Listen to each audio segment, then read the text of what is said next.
భారతీయ జనతా పార్టీలో అరూ రమేష్ గారిని ఖచ్చితంగా ఈ స్టేషన్ గన్పూర్లో 7 మండలాలు 153 గ్రామాలలో 80,000 మాదిగలు ఉన్నారు. ఈ 80,000 మాదిగలకు నిజంగా 2 చేతులెత్తి దండం పెడుతున్నా.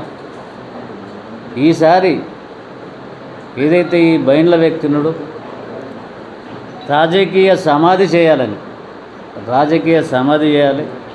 మాదిగలందరూ ఒక్కటి కావాలి. ఎందుకంటే నాలాంటి వారిని ఎందరినో తన రాజకీయంలో తొక్కుకుంటూ మీదకి వచ్చిన వ్యక్తి కరీం సేర్ గారికి ఒక్కటే చెప్తున్నా, నేను నీ రాజకీయ అనుభవం లేకున్నా కానీ, అంత వయసు నాకు లేకున్నా కానీ, ఇప్పటికైనా నీతిగా బతికి నువ్వు ఈ ఆలోచన నిజంగా నేను అనుకుంటున్నా ఖరాబ్ అయింది అనుకుంటున్నాను. లేకపోతే నీ కుటుంబ సభ్యులు నేను బ్లాక్మెయిల్ చేస్తుండేమో అనుకుంటున్నాను నేను. ఎందుకంటే నేను నీతిపరుణ్ణి, నేను నిజాయితీపరుణ్ణి చెప్పుకునే నువ్వు ఒక పార్టీ టికెట్ తెచ్చుకొని, పార్టీ టికెట్ అనౌన్స్ చేసిన తర్వాత, పార్టీ డబ్బులు తెచ్చుకున్న తర్వాత టికెట్ కూడా నాకు వద్దని చెప్పి నీ స్వార్థ రాజకీయం కోసం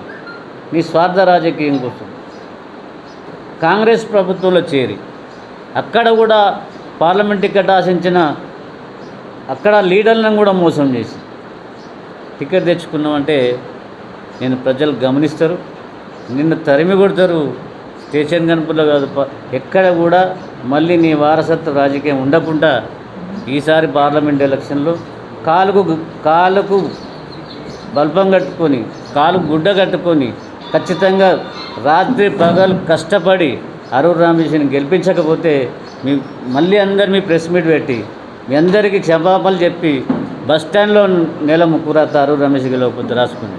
అరూ రమేష్ గెలుపు కోసం ఖచ్చితంగా పనిచేస్తాము. మాదిగలందరం కూడా ఈ వరంగల్ పార్లమెంటులో ఎంతమంది మాదిగలు ఉన్నారో వాళ్ళందరికీ కూడా నేను నమస్కారం నేను చెప్తున్నా. ఖచ్చితంగా ఈసారి ఆ వ్యక్తిని రాజకీయ సమాధి చేయాలి, రాజకీయ సమాధి చేసి బొందబెట్టాలి. నాలాంటి కార్యకర్తలను, నాలాంటి లీడర్లను సమాధి చేసిన కరీం సేర్కి ఖచ్చితంగా బుద్ధి చెప్పాలని చెప్పి చెప్తున్నాం. కాంగ్రెస్ ప్రభుత్వం ఏమనుకుంటుందంటే మాకు అందరు 9 మంది ఎమ్మెల్యేలు ఉన్నారు, 9 మంది ఎమ్మెల్యేలు ఒకసారే దిగుతాము, డబ్బు సంచులు పట్టుకొని అనుకుంటుంది. కానీ భారతీయ జనతా పార్టీ ఆల్రెడీ కింది స్థాయిలో వెళ్ళిపోయింది. అరూ రమేష్ గెలుపు కోసము మీ అందరం పనిచేసి ఖచ్చితంగా కేసీఆర్ ప్రభుత్వాన్ని, ఇటు కాంగ్రెస్ ప్రభుత్వాన్ని, ఎవరైతే నిలబెట్టిన వ్యక్తులను, ముఖ్యంగా మాకు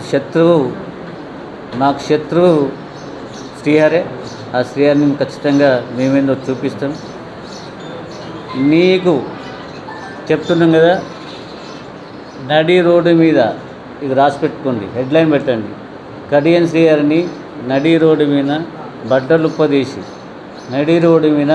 ఉప్పదీసి నిలబెడతాము, ప్రజాక్షేత్రంలో బుద్ధి చెప్తామని చెప్పి భారతీయ జనతా పార్టీ తరఫున అరూ రమేష్ గారి నాయకత్వంలో అరూ రమేష్ గెలుపు కోసం పనిచేస్తామని చెప్పి విన్నవిస్తూ భారత్ మాతాకి